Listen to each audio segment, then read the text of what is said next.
comic friends and fiends, it's Rob and Jason is slotted up 503, but earlier I was DJ Link, so you never know. you're having a crisis of personality today, which is kind of good because we'll be talking about crises and some other stuff like that in just a few minutes. But first, let's say hey to some of the people here. Here we got Gary B. He's in the place. We got Nick's Kicks in Comics, DJ Links. Or is it Slotted Up 503? Who's there? Good question. All right. Hey, guys. Thanks for joining us and more as you guys come on or are watching us on the replay. Today, we have an interesting topic as we'll be talking about events, comic book events and whatnot there. How you doing there, Ramon? Thanks for joining us today. But first, we'll kick it off like we always do with our pickups of the week. Since you always have it really easy with the inability to get there. Yeah, we'll say that. So my actually only pickup that I got at the actual LCS for Wednesday, and it wasn't even on my list. It was a guy saying, "Hey, do you want this one?" I said, "Sure." You want to make me a little bigger there, Rob? Oh yeah, absolutely. Sorry, I was. Oh, where'd I go? There I am. Peekaboo. Oh, come on now, Rob. I can figure out how to use you. I swear. There we go. All right. Look at that. Look at the Grifter and Batman there. So yeah, this is the only book I actually got from yesterday. So I figured I'd show some books that I picked up the last time. This is a 1 of 25 variant of Star Wars: The High Republic #3. And we got the 1 in 10 of Star Wars High Republic Adventures #2.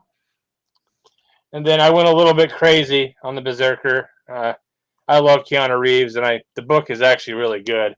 I picked up, I think this is, I want to say the 1 in 100, but I could be wrong. And then I picked the one for store up as well, which I really like this cover. So, yeah, those are the few books that I have to show this week, which is not very many. Well, hey, something is better than nothing sometimes, right? Absolutely. So I'll fly through mine because my God, what a stack! It was one of those painful weeks there, but that's because again, I'm just that guy who's ruining comics with variants. So we had the Strange Academy. There were a couple pickups for Strange Academy this week because I love these two-color. I don't know what it is. Something about they'd released a bunch of these 2-color books, and I just dug the heck out of them. It was great restraint to only get the ones in series that I'm already collecting and not pick up other ones that were there. And I've been picking up these character profile copies of the Strange Academy. The Children of the Atom. Again, this was one that I don't know if I don't know if it's an ongoing series or what the deal is with it, to be honest. Potentially, a bunch of first appearances, whatnot. Who knows? It's a not so good Strange Academy. Yeah, and probably I won't keep it for long just because I'm actually looking to scale back some of the X books I get because they're, annoying and boring, and I never was a huge X fan. So Star Wars and the 1 in 25 variant there. Of course, nonstop Spider-Man. That's our big kickoff of our high action, high octane Spider-Man, right? That's the theory. I did not have the Scotty Young on my pull, but I just dug the heck out of that Scotty Young cover. Had to pick that up. Of course, the Alex Ross cover. And one of the incentive covers. Holy cow, you went hard in the paint on that nonstop Spider-Man. Well, and there's one more. This is actually really kind of cool. This is the die cut. You can't. I totally dig this. This is the best thing that Marvel's done. They put a jacket on the outside that said this is not the cover, and they tells the stores to actually remove it. And my store and a lot of stores said, no, we're not going to. We're going to protect it because it's a die cut book. And those always get caught. So how many die cuts have you seen where they're all jacked up, even bagged and everything else? So I'm just going to keep it inside the portfolio folder in the bag and the board, and I'm not going to care. because, well, because Just because it's your opinion and you're entitled to it. because the wonderful things he does. There's that dang suit. Amazing Spider-Man. Let's see. The Joker. Great book. The Joker. The Joker. Ugh. The 1 in 25 Joker. I ended up getting that one. I have to pick it up, but yes. Oops. Let me put right side up. The Mark Brooks Team Joker. My store originally wasn't going to get it for me, but then it turned out they had a partner store. And last but not least, the Urban Legend. All right. Nice. You guys are reading that Joker book too. That's a great book. I just cleared off my backlog with the exception of Future State. So I'm actually ready and good to go to get into the Joker book as well as some of the others. So that'll be kind of fun. Yeah, so anyways, let's take a quick look. Who else is we got? Chip's come in and join us. How's it going, Chip? Thanks for hopping in here. Let's see, James Willie. Did I say? I don't know if I said Ramon or not earlier, but Ramon, welcome. Thanks for coming there. And we had Sean. Where did I saw? There you go. Soul Twice. Hop in there. We're working on some artwork as always. Thanks for taking the time out to join us on the show. Artwork right there, actually. Yeah, he's working on a cover for me. I sent him a blank. He's doing a sketch cover for me. So, oh, nice. Yep. So don't forget, you can always hit up Soul Twice. He's got some. He does, especially if you like the chibi stuff. He does really great chibi work. And check out his Instagram and support him what he's doing there. It's very fair pricing, so it's awesome. Cool. So today we want to talk about events, crossovers. Events in general. So there's all kinds of events, right? So there's comic book events that could be, we're not going to talk about for the sake of having this. We're not going to talk about like The Wedding, right? A one-issue event that just has 8,000 covers, or issue number 700, issue number 850, and all these other fake events that get created in order to just sell tons of comics. But what we are talking about is going to be these events that could be fall into basically three different kinds of categories. You have your universe-wide events, you have your franchise events, and you have your character events, right? So you're going to have your universe events. These are the ones that are going to be across the entire, involving characters from all across the entire universe, shared universe, have wide-ranging effects. We're used to these types of things. We're talking about events like Secret Wars and Infinite Crisis on Infinite Earths, and these or even types King of in Black, like recently. King in Black, it falls into a different category, right? So King in Black actually is more of a franchise or a character-based event.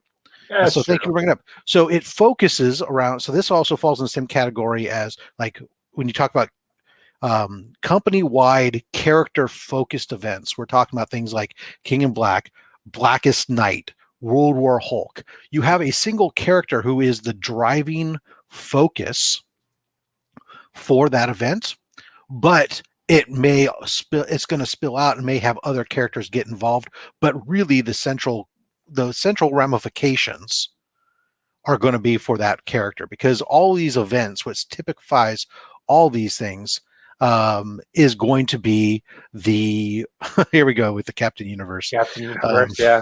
Is that the ramifications or the outcome of these events are going to have significant lasting impact on the story, and that could last months or years in some cases, that come out of that.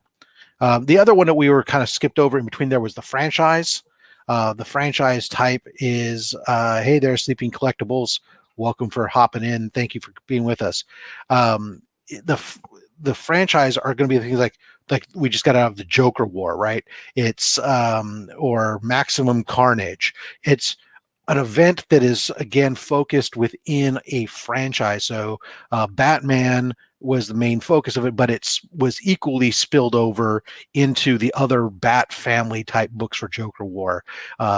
Versus, and then you had Maximum Carnage or Maximum Clonage or some of those things, Death of Superman. Death of Superman is another one, yeah, because it brought in all the Superman titles into one. Exactly. So it's going to be really kind of, for the most, or 10 of Swords, right? Just ran, right? It was focused and pretty much contained within that franchise of storytelling, didn't necessarily spill over into everything else. So those are the different types of events that we're kind of talking about here. Yeah, and speaking of, no one tell Jimmy that I read The Death of Superman.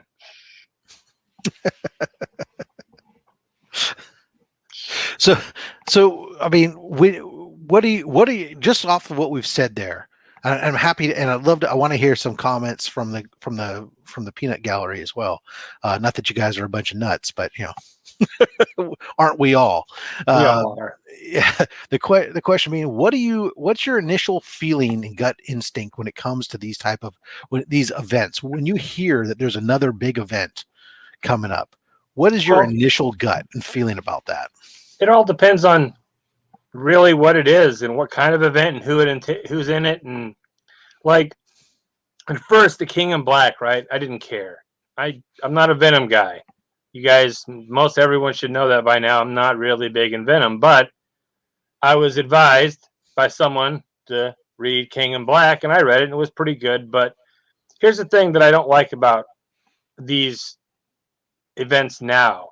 Like, it's fine to read the King in Black series, but in order to fill in a lot of gaps in that series, you're required to pick up like the Black Cat and Namor, all these other books that you may or may not have any interest in, to fill in a lot of holes in the story. And I don't really like that. I like these ones that are more contained, as opposed to the ones that are spread out all amongst all these different titles. So yeah, so I mean that brings us to how they execute the event, right? The event can be, if it's contained within a mini series, say like Secret Wars, right? Gauntlet. Yeah, or whether you're utilizing tie-ins. Now, the tie-ins can be done well, or sometimes it'll use a combination of mini series and tie-ins. I thought that when it comes to King in Black, for example, since that's the big elephant in the room that's still kind of out there, right? Is the tie-ins, you didn't have to read them.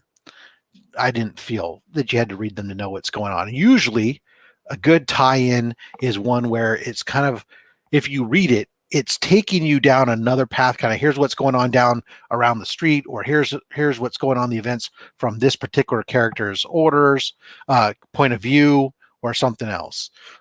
So yeah, both. Let's see. So my feeling, Gary's saying, my feeling is that both big companies tend to shoe in ongoing titles, a detriment of the title, often interrupting the story flow. Yeah. So obviously the events are going to be there to sell, to help sell books, right? And so they'll do the tie-ins and kind of especially will help to try to make it feel bigger, so to speak. Some of them may have little things like, I didn't read any of the tie-ins for King in Black, other than I was reading Venom, so I knew what was going on from that aspect. If you came in without having been reading Venom and just started picking up King in Black, I could definitely see where that would be. Yeah, I didn't read Venom, and then I don't remember who I heard talking. It might have been DJ Lynx and Gary B talking about Black Cat and Doctor Strange, some staff or something, some whole nother story that was going on in the Black Cat book or something. And it sounded really interesting. It sounded like something I was missing out on from the King in Black series itself. So I'm sure there's a lot of other stuff I missed out on by not reading Venom prior, or, those tie-ins. Yeah, no, there was there was some stuff I understood from there, but I was able to move on past it. But then again, maybe I don't read as detailed as some other people do on certain things. But I know that for myself, when I hear the events, my immediate reaction is just a cringe and curl back, because I mean, for me, it was an event that turned me away from comics back in the 90s, right? I mean, I read Maximum Carnage. I was in my prime comic book reading during the early 90s, mid 90s, right?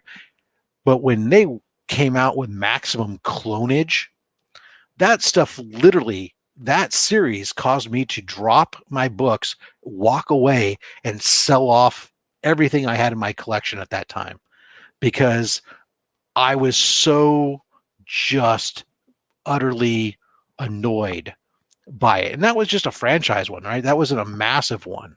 See, I'm the complete opposite. Like, in my high school days, before I really took comics like super seriously, it was the Infinity Gauntlet.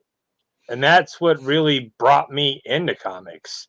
That event, that whole thing with all the heroes coming together. And that was, as a kid, as a young man in high school, that was being into comics. It was amazing for me to have all those heroes in one book. So it goes both ways, I guess, depending on how good or how bad the event is, because there's really good ones and there's really bad ones. Well, and I think this kind of brings us back to, what Nick's here is referring to is, is it self-contained, right? And, Secret Wars is kind of like this weird thing. It's like when we talk about Secret Wars, the original Secret Wars, it's kind of like, it is kind of considered the the start of Marvel. For Marvel, their regular ongoing doing these events a lot, right? That was their big thing back in '84, Secret Wars, and kind of kicked off the trend. But the funny thing is that Secret Wars in itself really was a well self-contained, because it was really a flashback. It was going back and explaining all these things that had already been going on in the books for months. Hey, how did Spider-Man's suit get this black suit? Hey, why is She-Hulk over here in the Fantastic Four? What? It's just kind of these odd things. Now, of course, you mentioned that you read the Infinity Gauntlet. DJ, of course, we know, big Thanos man himself there. That actually didn't start. That actually started off as an idea from a Silver Surfer comic, a storyline in a Silver Surfer comic, and then it kind of stemmed down and became the Infinity Gauntlet. So, but it was, I'm glad it did. So thank God for that Silver Surfer story. Well, and then of course we have the other thing that's kind of annoying, I think, that it turns some fans off is, well, it's good to have stories that can, a lot of these events are meant to have an impact and freshen up and lead to new storytelling. And some of them do that very well, but some of them can do things that really rub look, we're comic book fans.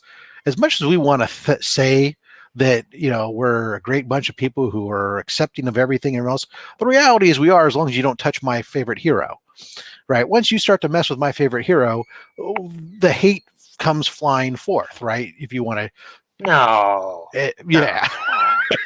and so when you fundamentally change what's going on with a character, or remove a character altogether, people get kind of bent. And though, I hate, the whole thing when was it One More Day, or when changing up Peter Parker's whole thing, because that it fundamentally creates a whole new blocks of storytelling. The same thing with having him die basically and have Doc Ock take over his body. I mean, those are massive changes to a character. Was that Superior Spider-Man? Yeah. Yeah. But can do some harm. DC, has done a lot of stuff. Crisis on Infinite Earth. That was a big one. So, which is ironic, because DC has done a lot of these in the 90s and 2000s, a lot of these reboots, right? We're rebooting our universe. We're doing this. And some of that is to explain why these characters, look, we're doing it right now with all this, their current tie-in, right? Oh, we have to explain why is it the Batman was doing stuff by books and going to the library, but now he has computers and can have cars that drive themselves and all these other things, right? No, we don't. Right. I think we were talking about the other day. We can accept and just move on. The times have changed, but they feel this obligation to explain this. And so they do these reboots. And the funny thing is that they owe it all to back to the Flash of Two Worlds from the 1960s, establishing the multiverse to begin with, to be able to have all these crises and stuff that they Wasn't that the very first crossover? It was like 66 or something like that? Well, it was, it was a book. It was a book. It just brought in brought back bridged your golden age Flash with your silver age Flash and introduced this concept of Earth 1, Earth 2, and the whole multiverse thing to begin with. But, then they got into this hassle. They reboot their entire universe so severely, and it would give rise to some new storytelling. Then they tried, but look what happened with New 52. Yeah. Right. That doesn't pan out, and they can suffer. So these events are a gamble to them, but it can cause, some people could say DC is still feeling the effects of the New 52 that caused them to they lost a lot of readers during that time. And while Rebirth was an attempt to try to bring some of that back, and they've done well at bringing some characters back, they haven't recaptured where they were. Exactly. Yeah. Even Batman still is. I love Batman, but his books they've been mediocre at best, in my opinion. So yeah, here's a good question. Is the future state going to pay off later? Well, that's a good question.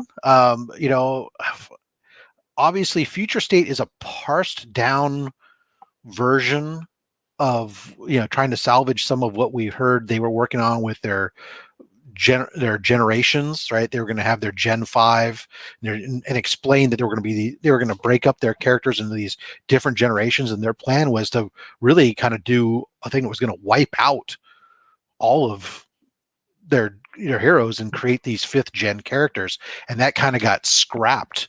And then this is kind of this whole thing with future state salvaging it. Now they're coming back with this new Infinite. I can't remember the title either.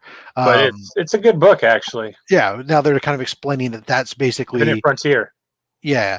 That this whole thing is a potential future that could happen, but it's not necessarily what's going to happen. Yes. They're confusing. And a lot of people, new readers that come in, they could be completely, confused by what's going on in a story because they didn't read for, a certain amount of time. And for me, myself, being out of comics for a while, some of these books, you're like, oh, that happened? Wow. Well, that's where I think you got to come down to, right? What are these events trying to accomplish, and understand it from the publisher standpoint? I mean, it's a risk to them. It can alienate us as the readers, but it can give them fresh stories. It gives them opportunities to bring in entry points for new readers. I'll admit, when I came back to comics, I came back with the New 52 because it was an opportunity for me to come back in and start at new number ones in a new, fresh, clean start. But it was weird because it still kind of reflected, they still referenced a lot of old crap and everything else, but whatever. Anyways, we're getting towards our point in our important point in our show, and we'll try to wrap this whole thing up. I don't think there's a right answer or a wrong answer, whether they're bad or good. It's really comes down to how it's written. And what you like. And if you're, I will say, though, I think the frequency has gotten out of hand. I mean, if we take a look at Marvel, especially, right? They seem to be on a quarterly system where they feel the need to have a new, whatever. So we're finishing up King in Black. We're about to go into Heroes Reborn. We just came out of Empire. We just came out of X of Swords. We had the what was their one with Thor and the Realm, whatever. I don't know. I didn't read it. I can't remember it either, and all of a sudden now there's something of the realm, whatever else. I mean, it's just one after. Somebody will tell us what it is because There's got to be a Thor fan in here. Come on now, guys. Well, even if there's not, there's somebody who just has their brain cells connected right now. It's not a sidekick. But I mean, ultimately, at the end of the day, there's a fatigue factor. I mean, look, let's take Future State. What's your biggest complaint about Future State? The extra stories that they put in the books that you don't really even need, honestly, if you want the truth. Fair enough. Hey, I just want to give me this, because if they had, what would be the significant about the book then? If they only had one story in there, what would be different? That book would be half the price. Exactly. It wouldn't be a $9 book, right? $8.99. Yeah. So I mean, this is exactly, James. Yeah, price. So this is the thing that drive the frequency fatigue. It'll turn you off. If I've got all these, if I'm reading my own supply, and most of us that are avid collectors here, we have a whole bunch of our own books we subscribe to. But then if I got to start picking up crossover events or these standalone events, the Dark Metal, Deceased, the Endless Winter, Future State, like Gary B, the Marvel Zombies, the freaking, and the Dark Knight Death Metal is really what you should have been reading to be picking up with Infinite Frontier, because that's kind of where it picks up from. So I mean,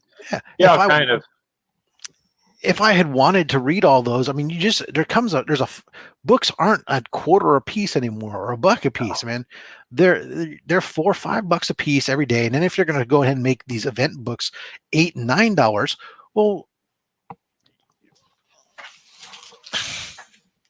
I know. I mean, LCS trips get expensive, man. They do.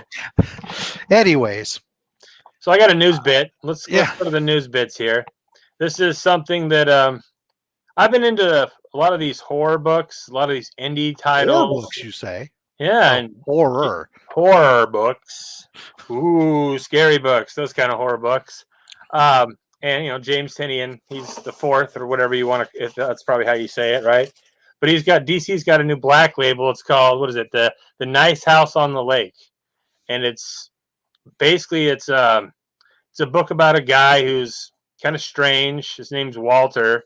He's got this huge house, obviously on a lake, and he invites like 30 plus acquaintances to his house for this get together. And they never mention COVID in the book, but it's pretty apparent that people are really sick and tired of being locked up, kind of not able to get out. So they're all like, they rush to go to this big party.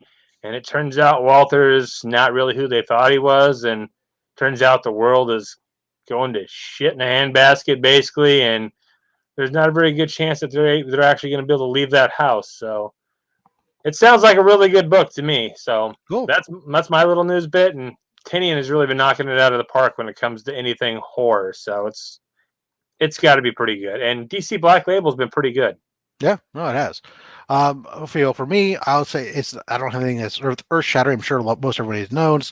There's casting rumors now for live action Miles Morales, as there's talk about whether or not Sony or the MCU are going to end up having him, or they're going to continue to share Miles along with Peter Parker. We don't know, but the fact of the matter is it's sounding more and more realistic, like beyond not just the animated movie, we're going to see a live action Miles Morales, which has of course caused the books, Ultimate Fallout 4 to just go bazonkers.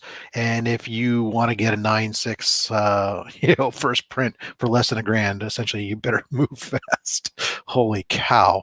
I will tell you that I think I paid $200 for my copy like this year, in the last 6 or 7 months. So where that book has moved in such a short period of time is truly mind-numbing. Yep. We got from the audience. Great. I love this. Doom Patrol cast a new main villain for season 3. Great show. I haven't watched any of the DC TV shows, but now that I have HBO Max and they've moved it over to HBO Max, it is on my list to get to. Doom Patrol, Titans, fantastic shows. Yeah, no, I definitely want to get around to that. So cool. Thanks for bringing that in there. What you got coming up this week? Anything exciting? Let's see. I got some more unboxings coming. This Saturday, I'm going to be making an appearance on the Great Ones channel, DJ Links, with this 1,000 subscriber giveaway.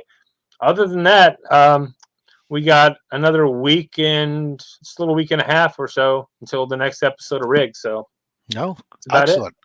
All right, for myself, I got a Grail I'll be unboxing. I don't know. Maybe it'll be later tonight.